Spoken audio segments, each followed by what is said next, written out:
Behind me is our overlanding Ranger that we built in less than 2 months. Today, we're talking about the Prinsu-inspired roof rack that I built and how much it costed. Adding this roof rack was vital for adding more storage to such a small truck, along with having the shower enclosure on the driver's side. This is less so a building video and more so about how I built it and what I would have done differently if I would build it again. For the main construction, I used 1/4 inch aluminum plate cut down to follow the body lines. Now that I've played around with some cardboard, I got my basic shapes down on the aluminum itself on both ends. It's going to work out that I have just enough room for both sides. So the back of the roof rack here and the front of this one, and vice versa on the other side.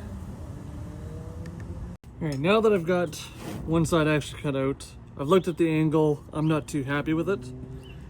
It's relatively a 45 right now. So I'm thinking I'm gonna bring that back another inch or so. And that might put it where I want it to be. I'm fairly happy with how this front portion turned out with the body lines. So now we just need to round off the front here and of course get this angle. Then we can see how she's actually going to turn out. For the crossbars, I used 3/4 inch aluminum extruded. Looking back at it now, I would definitely go to 1 inch or 1.5 inch. All right, got a little bit of work done off screen. So after I finished cutting these guys, I installed these brackets and trimmed off the tabs that were on the other side. To mount those crossbars to the side 1/4 inch aluminum, initially I was going to use extruded aluminum angle. That ended up not working out, as when I put the rivnuts in, it would crack those aluminum parts. So I pivoted and I cut my own brackets out of 1/8 aluminum angle. Figured out my solution.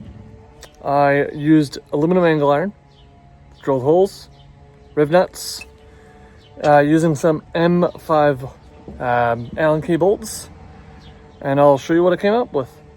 So we've got the back bar on finally. So it's just 1 angle iron and 1 angle iron, just for the back one. All the others are going to be left and right angle irons. That is more or less what it'll be. Don't mind the rust and everything. That's gonna get all cleaned up when she gets painted. So this very front extruded is going to be what the wind fairing is mounted to. Then I have 4 bars to support the weight. For the wind fairing, I used 1/8 aluminum sheet.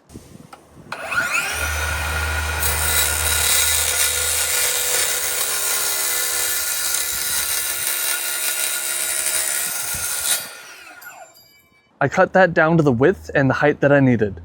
Along with that, I cut in a couple angles just for a little bit of style.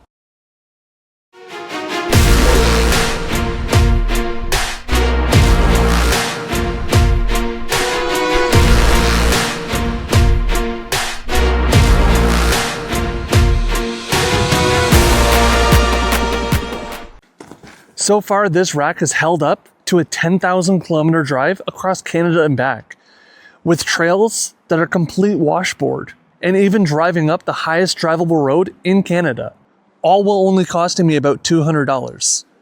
Both rifle cases also costed about $200 from Prince's Auto, the Harbor Freight equivalent in Canada. So if you have a Ranger or another small truck that they don't make a rack for, I highly recommend build your own roof rack. Go do it. It's not that expensive and it is very easy to do.